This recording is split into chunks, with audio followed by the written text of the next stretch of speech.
Good morning, everybody. Happy Friday. We have made it. Yes, we have made it. Thank God. Uh, Man, I don't know about you guys, but this week started off kind of quick and then just started slowing down, slowing down. But we made it to Friday, half a day until the weekend starts. So we got a couple more hours. But what's good about these last 2 days, Thursday and today, you got college basketball to watch while you're at work. Watch it on your phone or wherever, computer, whatever. So that passes the time. Now I'll pass the time today too. So we're going to go over what happened so far in this tournament. We're also going to start doing, as you can see back here, uh, baseball and softball. We're only going to do top 25 for now until basketball's totally done. We're just going to go over upsets. But we're going to get started on that because basketball will be over in a couple weeks, and we'll go full on into baseball and softball. All right, before we get started, hit that subscribe button so you don't miss anything. Got a few news items, not too many. Hey, remember David Cutcliffe? He was a assistant coach there at Tennessee. Coached at Ole Miss, did pretty well at Ole Miss. Got fired or something from Ole Miss. Had a couple bad years or something. I think that's what happened. But then he went to Duke, had success at Duke. Well, since then, leaving Duke, I actually did not know this. He has been an assistant to Greg Sankey in the SEC head offices. Well, he's going to retire. After 40 years involved in college football, he's going to retire.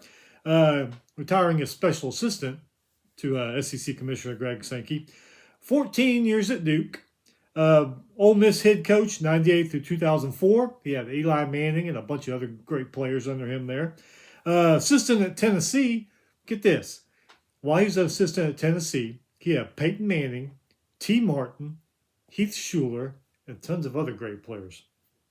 So he's been a coach, assistant coach, or head coach over some great players in college football. SEC Coach of the Year in 2003, led the Rebels to 10 wins. First 10-win season in 32 years back then. Took Duke to 6 bowl games and a 10-win season in 2013. So great coach. He's finally going to retire, leave the college football game. Maybe he'll end up on TV or something, or who knows.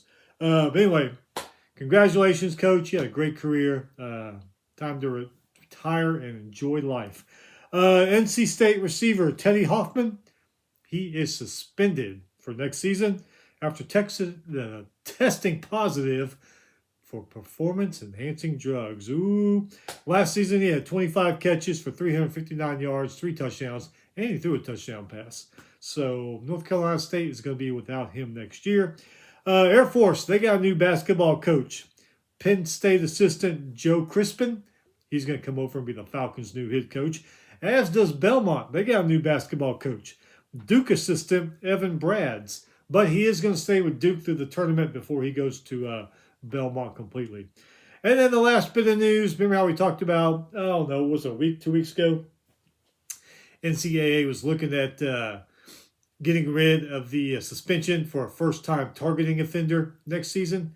Well, they're going to do it. They're going to see how it works. So first-time targeters, you will not be suspended just for next season, though. I think they're going to do this on this season. They're going to trial basis to see how it works. And then they might continue it into 2027 and beyond. But as for right now, next year, first-time target offenders, no suspension. All right, so let's go back, review some things in basketball. Had some play-in games earlier in the week. Tuesday, Texas beat NC State by 1. Texas's Mark hits a 19-footer with 1 second left to win. I actually picked North Carolina State to win this game. Howard beat UMBC 86-83. Howard's Okuji, I think that's how you say it, 23 points, 5 rebounds on that one. But Harris, behind him, 19 points, 14 rebounds. Nice for him. Wednesday, Miami of Ohio. A lot of people down on them for some reason. Beat SMU by 10. So there you go. First tournament win since 1999 for Miami of Ohio. And Prairie View A&M right up the road here beat Lehigh 67-55. Didn't help that Lehigh turned the ball over 15 times. All right, so yesterday things got started. Michigan State hammers North Dakota State Bison 92-67. That was a 20-point game at halftime. North Carolina or North Dakota State did kind of make a little bit of a run back or come back and a run in a second, but no. Um, Arkansas, they hammered Hawaii 97-78. That was an 18-point game at halftime. I really thought North Dakota State and Hawaii would both show up a little better in their games, but they did not. Vanderbilt beat McNeese by 10. McNeese is a good team. I figured they would show well, and they did. I mean, they only lost by 10. I mean, there's a lot of upset, the ass kickings. I can't get my words out. There were a lot of ass kickings yesterday. McNeese was not one of them. They held their own with Vandy, only losing by 10. Duke had a little trouble with Siena, only won by 6. That was I'm not going to say that was surprising because Siena is a good team, but I mean, you think Duke, they're going to win big, but oh well.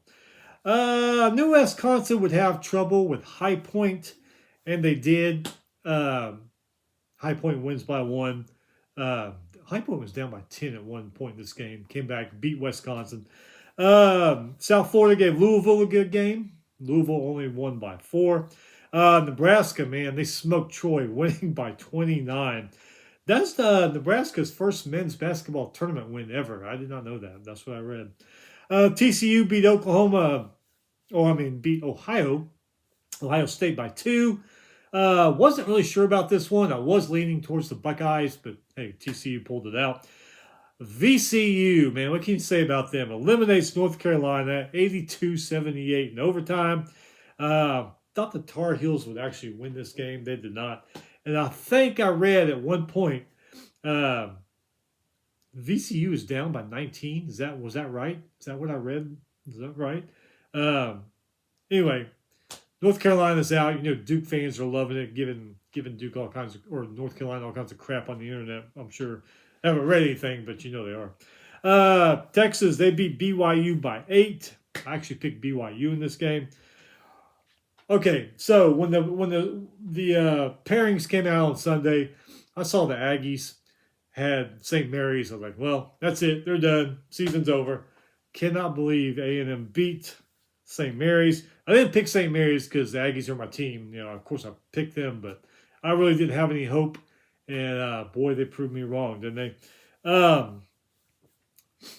Beat St. Mary's by 13. That's just incredible to me that a St. Mary's team that we've seen play all year, a great St. Mary's team, would lose to A&M by 13. I know it sounds like I'm beating up on my Aggies, but I just have no confidence in any A&M team in the last couple of years right now. They always underachieve. Lose games that they should be winning, and they should be winning bigger over teams than they do. So my confidence shot in all Aggie teams are just shot. It's just shot right now. So I'm glad they won. I think they got to play Houston next, which I don't know about that one, but anyway. All right, moving on. Michigan, no problem with Howard. Beat them 101-80. That's actually a 4-point game at halftime, and Michigan, I guess, said enough of this crap and went on. Gonzaga beat Kennesaw State 73-64. I kind of expected that. Houston beat Idaho 78-47. I expected Houston to win. St. Louis beat Georgia 102-77. I expected that. But give it to Georgia. They've gotten better. The basketball program's gotten better in the last couple of years. It would be, we talked about it before. It would be before conference play, November, December. They just mow through people. And then they get to conference play in January and they just fall. Well, they've gotten better the last couple of years, winning games in conference. They wouldn't have won before. So they are building something, getting better. Hopefully they can keep their coaches around and get some more players in there to keep going up. But anyway, great season for them, though. Made it to the tournament. And Illinois beat Penn 105-70. I expected that too. Penn was going to be no match for Illinois. All right, so like I said, we're going to do some baseball and softball. We're just going to do top 25 for now until basketball is over. Monday, 1-12 Harvard beat 17-5. Cal Baptist 14-12. Howard's King 2-run double and a 2-run home run. Monday, softball. Number 20 LSU beat number 18 Texas A&M. See what I'm saying? A&M teams underachieve. LSU beat them 7-2. LSU 5 hits, 2 errors. Aggies had 8 hits, 2 errors. LSU's Bergeron 2-run double. Edwards stole home. Clopton, 6 strikeouts. And for the Aggies, Wark had the RBI single. And Lescatine, 6 strikeouts also. Moving on to Tuesday in baseball, number 5 Auburn beat number 3 Georgia Tech 9-2. Auburn 11 hits, 1 error. Georgia Tech 3 hits, 0 errors. 12-9 Southeast Louisiana had themselves a hell of a game. Beat number 8 Oklahoma 3-0. Southeast Louisiana 8 hits, 0 errors. Priester home run. Woods RBI single. Toops 5 strikeouts. And on the OU side, Catalano 3 strikeouts. So that was their only highlight there. 13-7 Tarleton State beat number 2 Texas 6-1. Tarleton State 8 hits, 1 error. Texas only 2 hits, 1 error. 11-7 Portland beat number 17 Oregon State 3-1. Portland 6 hits, 0 errors. Oregon State 3 hits, 0 errors. Softball on Tuesday, number 20 Oklahoma State beat number 18 Grand Canyon 10-5. Wednesday in baseball, 11-9 Campbell beat number 16 Coastal Carolina 4-3. Campbell 7 hits, 1 error. Coastal Carolina 1 hit, 0 errors. Campbell, get how these teams scored. All right, so Campbell scored 3 runs on 2 walks and on a play where the batter got hit by a pitch. Coastal Carolina scored 2 runs on a walk and by a batter being hit by a pitch. Crazy. But Campbell, total strikeouts for their pitching, 14. And Coastal Carolina, total strikeouts for their pitching group, 13. So, a lot of balls being thrown, a lot of people being hit and walked. Anyway, softball on Wednesday, no top 25 upsets. Moving on to yesterday, had a couple upsets. Ole Miss beat number 15 Kentucky 5-0. Ole Miss 8 hits, 2 errors. Kentucky 4 hits, 2 errors. And then LSU beat number 8 Oklahoma. Not a good week for Oklahoma. LSU beat number 8 Oklahoma 7-1. LSU 7 hits, 1 error. Sooners 4 hits, 3 errors. And then softball, no top 25 upsets. All right, short and sweet because of that right there. Tournament, and we're doing top 25 only. That's baseball, softball. All right, so like I said, man, some great games today. Gonna be some great games this weekend too. We already got half of it set for Saturday. We'll get Sunday set. Good baseball and softball series going on too. You might have to get a few screens going if you're into all that like I am. Anyway, Friday, a few more hours. Put some basketball on. That'll make the day go by faster.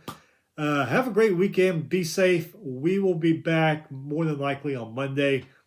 That way we can see what happens on Sunday. To review everything that happens from today till Sunday. Anyway, have a great weekend. Be safe. Have fun. We'll see you next time.